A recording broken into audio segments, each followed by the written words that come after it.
You don't know how good you have it until it's gone. It's something that I literally grew up hearing time and time again.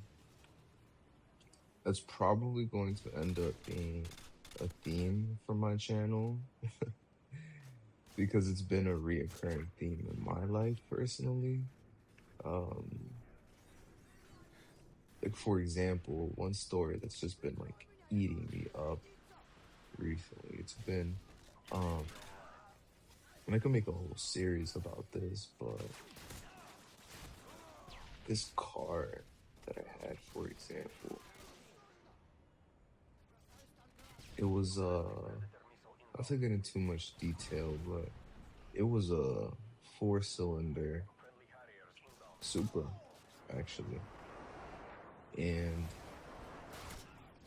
I can make a separate video about how I was able to even afford this car at such a young age, but it was tuned, and hell, I even blew up the valves on it at some point, but I grew to love that car. It came to me in a very dark time in my life, and I somehow fucked it up. Like, literally somehow messed it up. Um, it wasn't the engine blowing. It was just hype, basically. I got into the hype of cars, specifically Beamers. So I ended up trading my fully paid off little four-cylinder. It wasn't even like that bad of a issue. I could literally turn on Burbos on and off. I could just like turn it off, make it a little bit faster, anti-lag and all of that. But I just went into the hype, and I'm not gonna lie, that was pretty crazy of a decision on my end. Um, because I should have waited a little longer. Because right after I purchased that car, got myself into another shitty financing deal, as you know, we all do in young adulthood. At least, hopefully, I'm not the only one. But yeah, ended up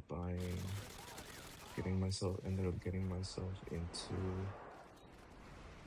an apartment at the same time, like a complete idiot. And it's gotten to the point where that reoccurring theme just keeps popping up. I just keep thinking to myself, you don't know how good you have it until it's gone. Dude, I miss that car, man. Had some crazy times, fun times in that little four banger. Most times you didn't even feel it was a four banger. But that could be my experiences. I got a lot of stories driving that car and got into a lot of crazy adventures that might not be safe for YouTube, but I don't know. You guys can comment down below if you guys want some more stories on that.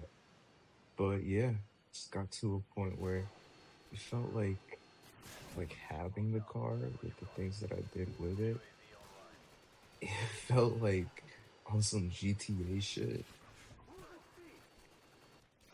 It was just getting too hot to be in it, if you know what I mean. If you're like from, New York, if you're from like the eastern area, you would know what I mean. But I made it too hot to be driving that car around, and it just felt like, I gotta switch up.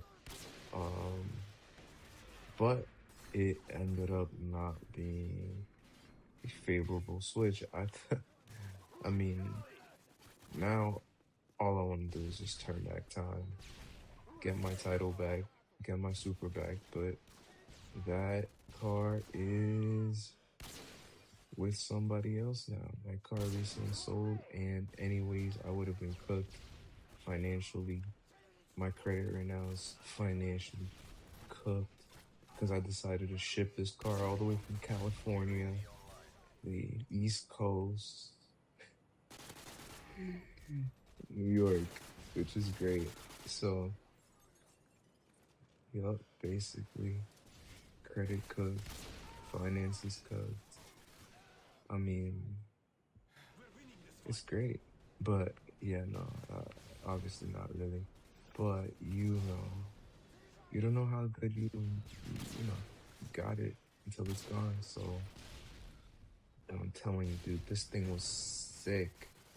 This thing was gray on black, but not like a light gray, a metallic gray. If I feel comfortable enough, I'll pop a picture on the screen. But basically, yeah, this car um into a lot of crazy, not safe for YouTube things. I might have to make a separate video about that, but you guys comment down below if you guys want to hear that. I can tell you life with that car was better when you did things like Dolly or something like that, because there's like no back seats or anything. It just gave you that main character aura. I'm not gonna lie, guys. It was bliss. It was bliss. But yeah, no, comment down below if you ever been in a situation where you thought the grass was greener on the other side of the hedge, and turns out it ended up not being so grassy and greeny on the other side.